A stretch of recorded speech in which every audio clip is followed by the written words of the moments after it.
This is a 25 marker from Edexcel Paper 1. It covers collusion, why firms are colluding. So we're going to have a look at sort of oligopolies and kink demand curves. We're going to have a little bit of a look at game theory.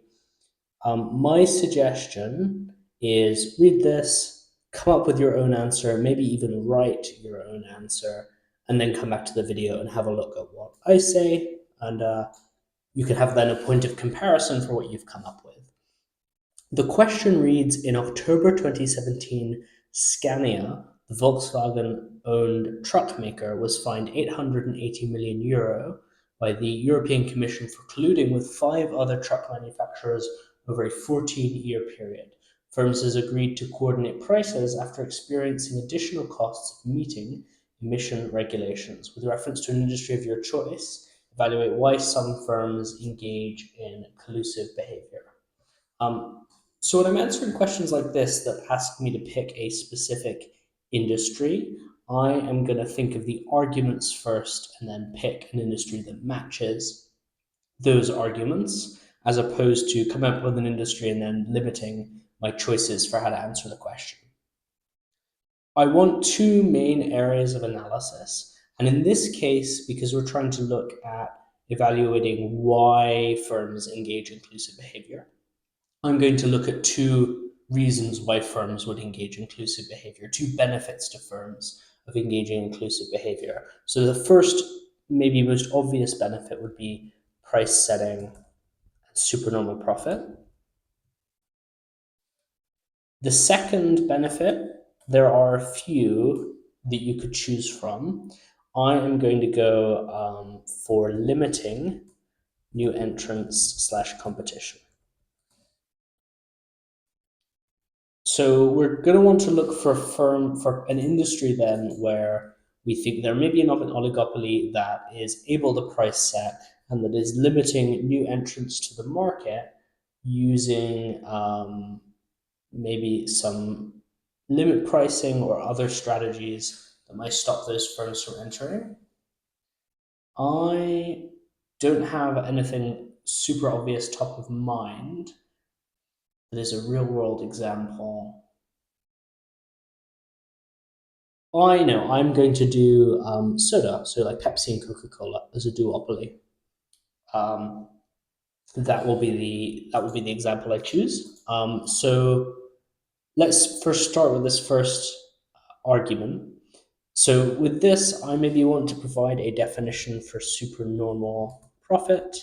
I might want to define things like oligopoly. I might want to have a look at defining something like price elasticity of demand. In terms of supporting this with a diagram, I am probably going to use the standard kinked demand diagram.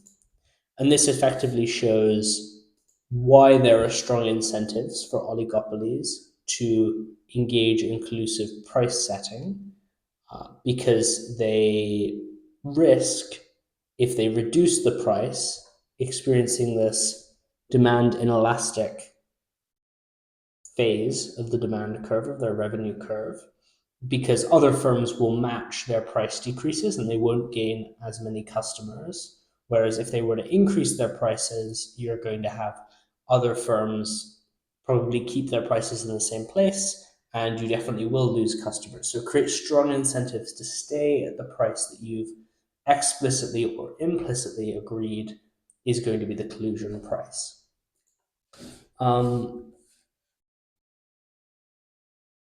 So I would say the application is Pepsi and Coca-Cola.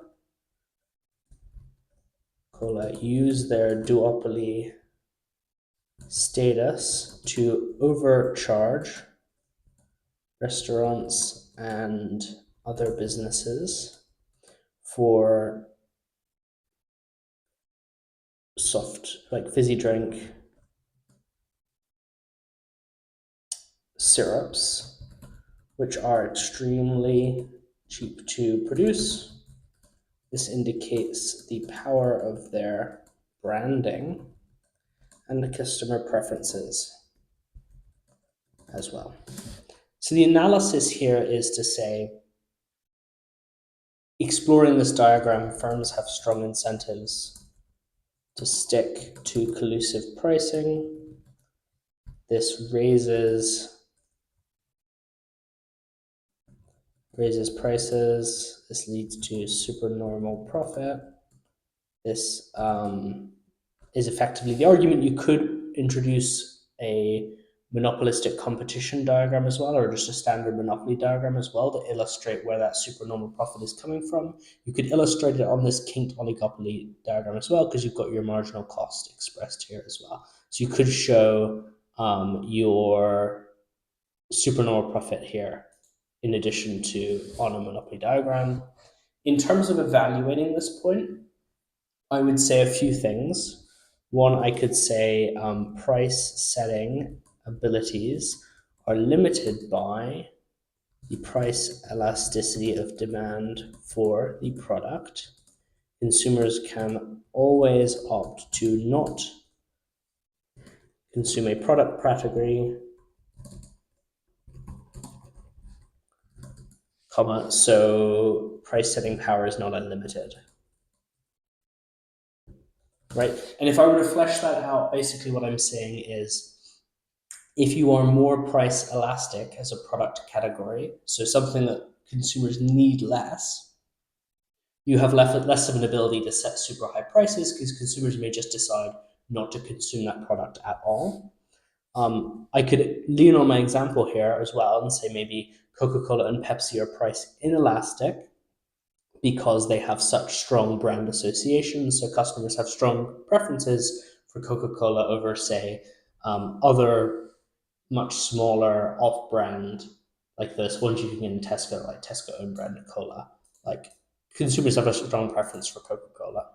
So that would be the evaluation I would offer. I would think then about the value of limiting new entrants to the market. So I might define something like limit pricing or predatory pricing. I might I'd be tempted to use it like a game theory diagram, but I'm almost going to use that more in evaluation. I probably wouldn't actually use, this one is for setting high prices. You could do it where there's the long-term advantage of removing competition from setting the lower price, but then of course there's a short-term benefit from not having to hemorrhage lots of money as a result of setting like super low prices in order to flush out competition. Firms may engage in collusion to remove potential threats by colluding on low prices that drive smaller firms out of business. This relies on collusion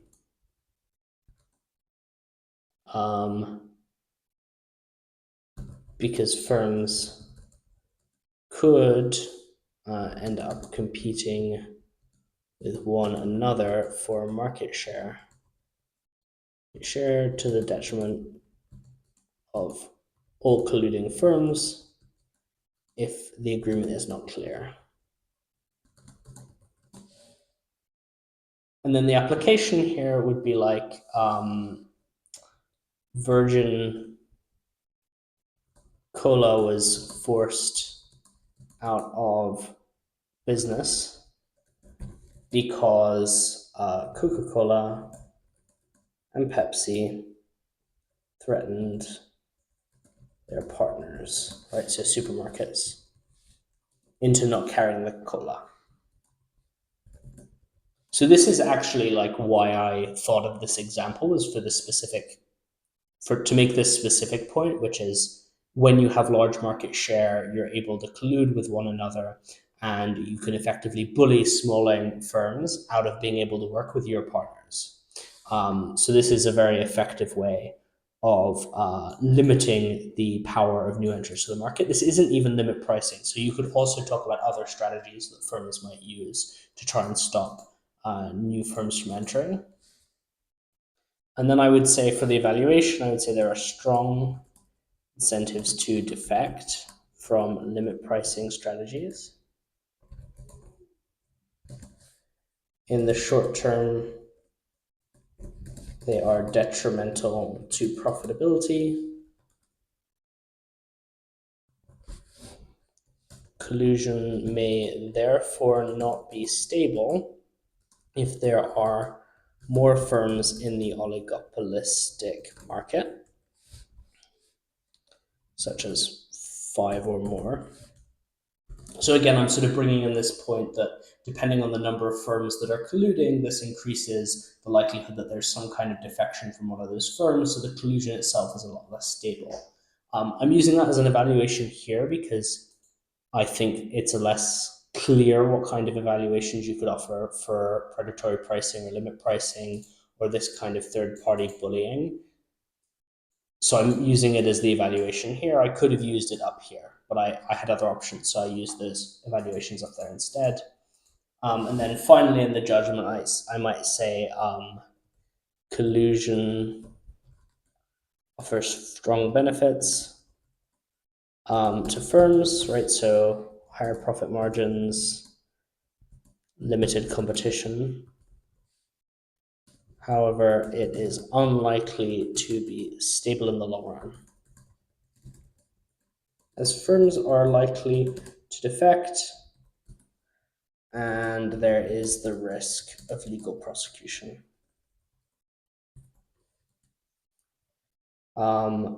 Higher, like oligopolies with more firms are increasingly unstable. Collusion increasingly unstable. So I hope this is sort of clear and helpful on how you can answer this question. There will be other benefits that you could analyze and examine. I'm really curious to hear what you guys come up with.